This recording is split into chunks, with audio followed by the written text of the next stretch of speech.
Hello everyone, in this video we will learn about the keyboard shortcut for the task view.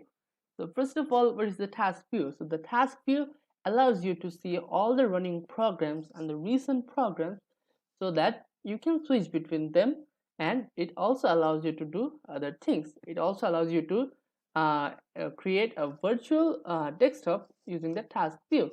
So now this is how we are going to implement this video. So to open the task view, we will use the Windows key and the Tab key.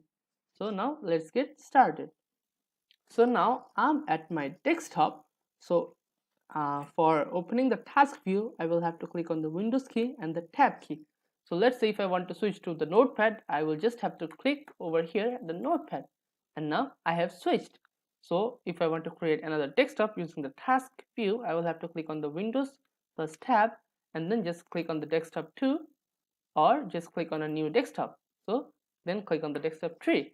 So that allows me to create virtual desktop using the task view. So this is how you open the task view and switch your tasks and also create some virtual desktop. So let's have a look at the summary.